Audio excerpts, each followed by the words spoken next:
ketika baru datang dari safar, apakah ada larangan waktu saat melakukannya? Nah, begitu ya. Ya, ya. Jadi kalau misalkan kita perjalanan, lalu kemudian kita tiba di tujuan, tadi disebutkan ada sholat sunnah awalul qudum minas safar. Jadi sebanyak 2 rakaat kita dianjurkan untuk sholat sunnah ini. Dan tempatnya sebagaimana tadi kita telah bahas ya, tempatnya adalah di masjid. Nah, kemudian apakah di semua waktu? Apakah ketika memang itu ada larangan melaksanakan sholat tetap diperbolehkan? Seperti apa? Seperti ba'da al-asr, setelahnya asar, atau juga setelahnya subuh, hatta tartafi'a syams, setelahnya subuh sampai kemudian matahari ini meninggi, terbit istilahnya. Maka apakah ada larangan? Ya, larangan itu tetap berlaku.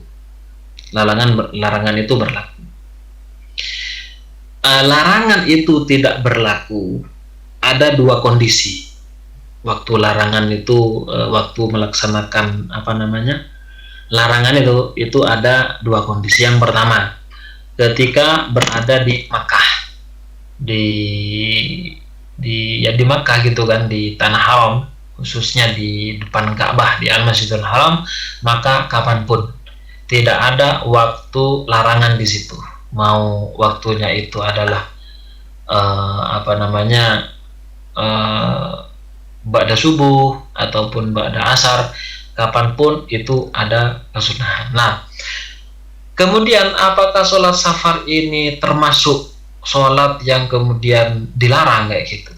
Kalau kita melihat pada pembahasan di dalam kitab-kitab khususnya dalam mazhab Syafi'i, itu yang dilarang sebenarnya adalah sholat allati laisat laha sababun, sholat yang nggak ada sebabnya. Sholat yang nggak ada sebabnya sebagaimana tadi kita bahas, yaitu apa? Sholat sunnah tatawwu di siang hari, yang biasa disebut dengan sholat sunnah mutlaqah. Sholat sunnah mutlaqah ini ketika dilaksanakan pada waktu-waktu setelahnya asar atau setelahnya subuh, maka memang dilarang, memang itu nggak boleh tanpa sebab, tanpa ada alasan kemudian kita sholat karena Allah, usolli rakaataini Allahu akbar, karena itu saja. Nah, ini dilarang. Tapi kalau kemudian mempunyai sebab, seperti misalkan sababun mutaqaddimun. Sababun mutaqaddim itu adalah sebab yang diawali dengan sesuatu. Misalkan sholat sunnah tahiyatul masjid, masuk dulu ke masjid baru ada kesunahan sholat, ya kan? Sholat tahiyatul masjid itu kan ketika kita baru masuk masjid baru ada kesunahan. Nah, disitulah walaupun bertepatan dengan waktu yang dilarang sekalipun, tapi karena ada sebab, ya boleh, diperbolehkan. Termasuk juga sholat setelahnya berwudu, ya kan? Sholat setelahnya berwudu itu kan sunnah. Dia mempunyai sebab, sababun mutaqaddimun, sebab yang mendahului. Apa itu? Wudu. Sehingga kemudian sholat sunnah wudunya juga diperbolehkan karena ada sebab. Lah di sini, ya, di sini sholat sunnah awalul qudumi minas safar,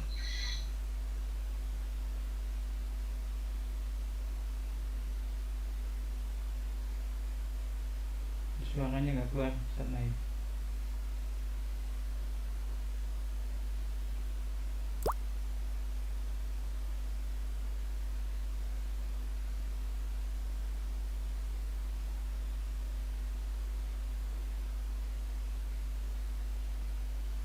Cek, Ustaz Naim.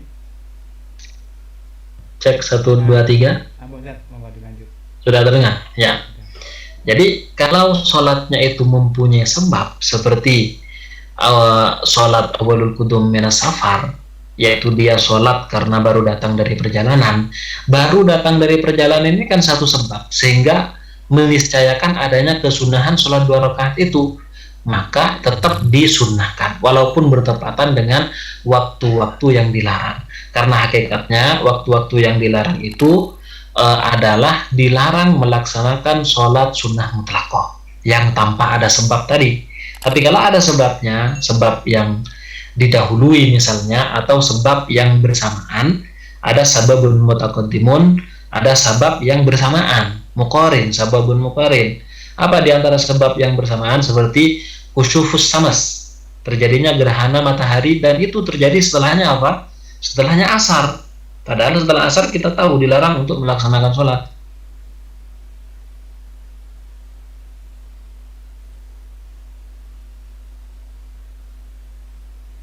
Naim.